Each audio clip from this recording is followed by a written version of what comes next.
showing its existence, no? Drawing attention. Anyway, so in case of alphabets also, they are so nicely arranged. In the English alphabets A, B, C, D, E, F, G, where are the vowels? They are in between the consonants.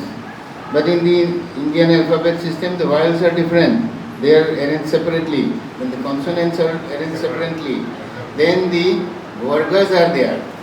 In Ko varga, Pratham So varga. Then again, if it is Ko Ko Go Gho Ngo, then when you pronounce horizontally, Ko So To To Ko. In all these sounds are similar. What is it called? What is that Ko So To To Ko called? What sound is that? I think Pola can help. অসমীয়াতে অল্পপ্ৰাণ মহাপ্ৰাণ ইংলিছত অল্পপ্ৰাণক কি কয়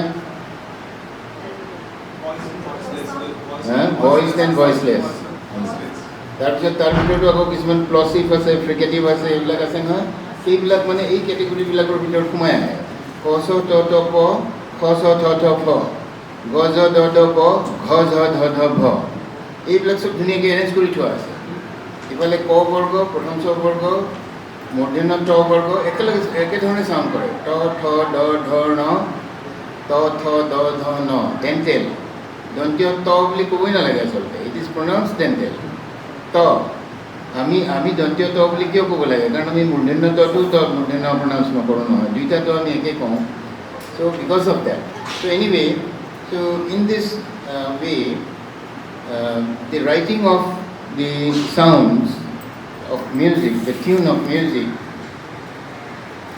was developed in India very long ago, and that was developed in the West comparatively at a later period, and it developed two types. Maybe by the influence of this Indian system, this solfa system came into being. It may be possible. It is not very unlikely. But then the Western scholars, Western musicians and Western artists, they came into contact with the Indian art, Indian culture from a very long period. Now, when you study music, that is classical music, but the other part of music that is not classical is ethno music, the folk music, and it is not written down. There is no need to write it down because everybody is an authority on that. Everybody can sing the Bihu song. Everybody can sing the Biyanam. All of you have it in mind. All of you have it by heart. No? Biyanam sobore mukhosta ase niki? Ase ne? At one time everybody had it. Now we have forgotten. Now this folklore genre will survive only in digital music. At one time it was recorded music in different formats.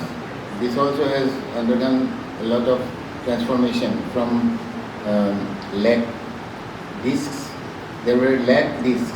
Large as amar, large bonwa disc asile agote. CD je etiar CD bilak enokar nisina asile tate music to print kora hoisile mane. Etu jeti ghurai diye pin tu logai diye etia baji uthe.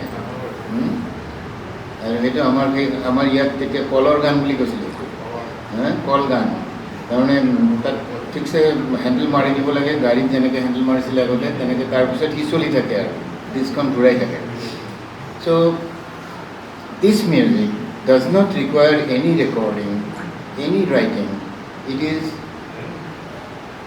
handed down from one generation to the other orally, and in some cases there are some formalities, but in most cases it is accessible for all.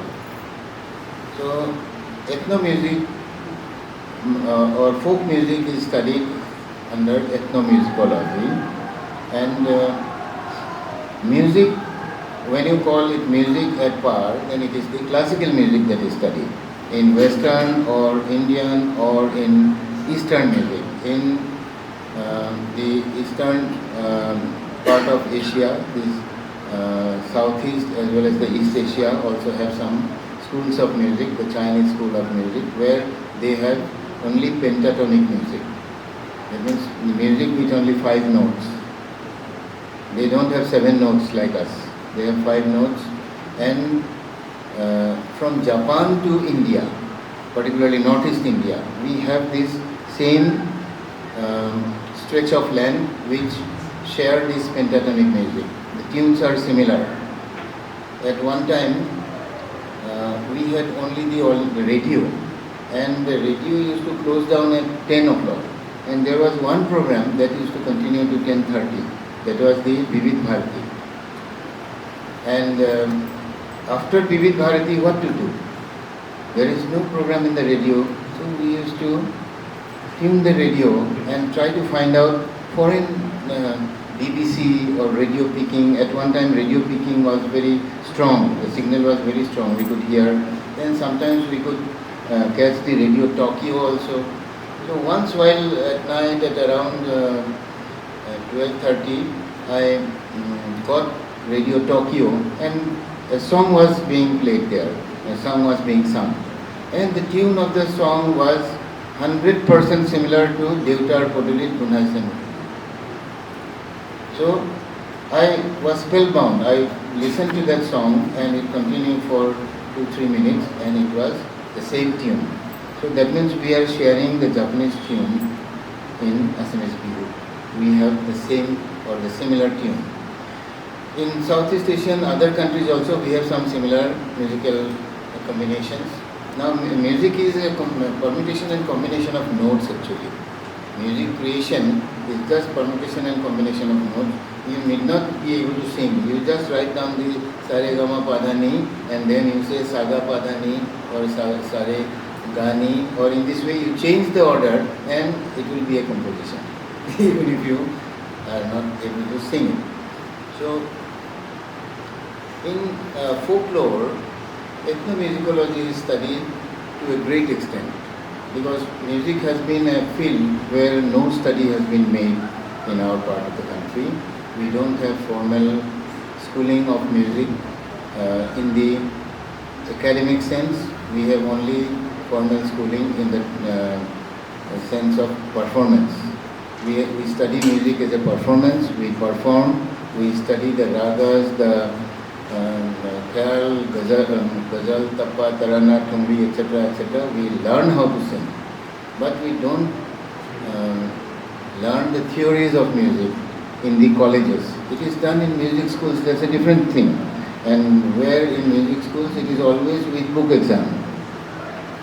Nobody studies them very seriously, and at the time of examination, they just use the books to write they don't even make copies. They just use the original book and they write it, and that is the system going on everywhere. So, ethnomusicology is studied in folklore where, which is not studied elsewhere. Ethnomusicology is not studied in the music schools. In the music schools, only classical music is studied, that too the performance part. The theoretical part is there, but it is not proper study. There is no research on that part. Some scholar had written something long back, and that is being studied, and how many ragas are there, how many shrutis are there, how many khatas are there, what are the talas, etc., etc. These are all technique things. No new things are added. No research has been made in all these things. So, in folklore, the students have tried to find it out. And at one time, in our scenario, there were scholars who had written on music. Maheshwar Neu, he was a great scholar who had written on the Borgits, on the Bhavana, on Kshatriya tradition, everything. Then we had some other scholars also who had written on Ujapali, say Otul Borua, he is the forerunner. He did his PhD on, he did his book on Ujapali.